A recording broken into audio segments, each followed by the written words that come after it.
Dear cadets, आप सभी का स्वागत है आपके अपने नॉलेज हब ज्ञातवा में। और आज अपने इस पहले वीडियो में हम चर्चा करेंगे एनसीसी के पहले चैप्टर एनसीसी जर्नल या राष्ट्रीय कैडेट कोर सामान्य की। इसमें हम जानेंगे एनसीसी कब शुरू हुई, क्यों शुरू हुई, एनसीसी का लक्ष्य उद्देश्य क्या है, एनसीसी का संगठन क्या है, एनसीसी में कौन से लोग काम करते हैं, एनसीसी में कैडेट्स को क्या बेनिफिट होते हैं और एनसीसी के कैडेट्स के क्या कर्तव्य हैं और कौन से कैंप्स में वो भाग लेते हैं। तो एक तरह से एनसीसी सामान्य पहले चैप्टर में आपको एनसीसी के बारे में पूरी जानकारी मिलती है। तो शुरू करते हैं पहला चैप्टर राष्ट्रीय कैडेट कोर सामान्य।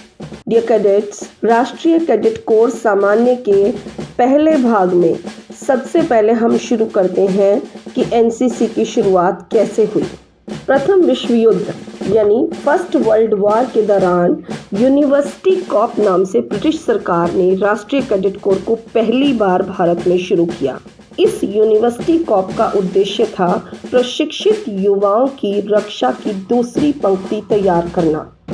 आज़ादी के बाद राष्ट्रीय कैडेट कोर को औपचारिक रूप से 15 जुलाई 1948 को संसद के अधिनियम 31 के माध्यम से अस्तित्व में लाया गया।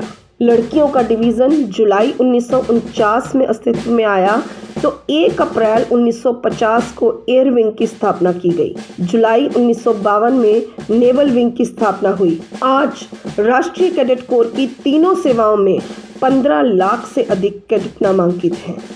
राष्ट्रीय कैडेट कोर के 2 विभाग हैं, एक सीनियर विंग और सीनियर डिवीजन जिसे वरिष्ठ वर्ग कहते हैं, दूसरा जूनियर डिवीजन और जूनियर विंग जिसे कनिष्ठ वर्ग कहते हैं।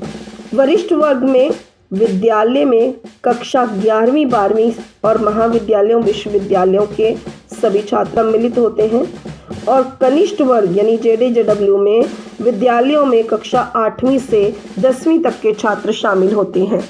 एनसीसी के लिए सबसे पहली जो सबसे महत्वपूर्ण चीज़ आपको जानना ज़रूरी है वो है एनसीसी का आदर्श वाक्य या मोटो क्या है। तो एनसीसी का आदर्श वाक्य है यूनिटी एंड डिसिप्लिन यानी एकता और अनुशासन।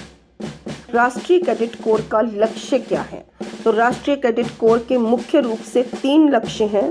पहला, कैडेटों में चरित्र, भाईचारा, अनुशासन, धर्मनिरपेक्ष दृष्टिकोण, साहस की भावना तथा निस्वार्थ सेवा के आदर्श आदि गुणों का विकास करना। दूसरा, जीवन के सभी क्षेत्रों में नेतृत्व गुणों के साथ संगठित, प्रशिक्षित और प्रेरित युवाओं का एक मानव संसाधन तैयार करना जो राष्ट्र सेवा के लिए सदैव तैयार रहें, चाहे वो आजीविका का कोई भी साधन चुने। तीसरा, सशस्त्र बलों को करियर के रूप में चुनने के लिए युवा भारतीयों को प्रेरित करने हेतु अनुकूल वातावरण प्रदान करना। राष्ट्रीय कैडेट कोर के उद्देश्य, तो जिस प्रकार राष्ट्रीय कैडेट कोर के 3 लक्ष्य हैं उसी प्रकार राष्ट्रीय कैडेट कोर के 7 उद्देश्य हैं। पहला, स्वयं सेवक युवाओं को जीवन के सभी क्षेत्रों में आत्मविश्वासी, प्रतिबद्ध और सक्षम नेता बनने के लिए प्रशिक्षित करना। दूसरा, देश के जिम्मेदार नागरिक बनने के लिए कैडेटों के जागरूकता स्तर को बढ़ाना।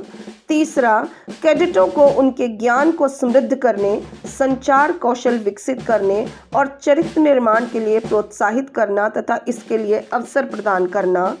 चौथा, समाज के प्रति रचनात्मक योगदान देने के लिए सामाजिक गतिविधियों और सामुदायिक विकास कार्यक्रमों का संचालन करना। पांचवा, नेतृत्व के गुणों और जोखिम उठाने की क्षमता को निखारने के लिए साहसिक गतिविधियां आयोजित करना। छठा, विदेशों में देश की छवि पेश करने के लिए सद्भावना राजदूत बनने के लिए एक मंच प्रदान करना। और सातवां, सशस्त्र बलों, नेतृत्व कौशल और सैन्य मूल्यों के बारे में जागरूकता विकसित करने के लिए सैन्य प्रशिक्षित आयोजित करना, जिससे कैडेटों को सशस्त्र बलों में शामिल होने के लिए प्रेरित करने हेतु एक वातावरण तैयार हो सके। डियर कैडेट्स, यदि आप एनसीसी की पूरी नॉलेज लेना चाहते हैं, आप जुड़े रहिए एनसीसी के अपने नॉलेज हब ज्ञातवा के साथ। इसके साथ ही यदि आप एनसीसी की कोई एक्सरसाइजेस करना चाहते हैं या प्रश्नोत्तर करना चाहते हैं तो आप आज ही डाउनलोड करें ज्ञातवा ऐप।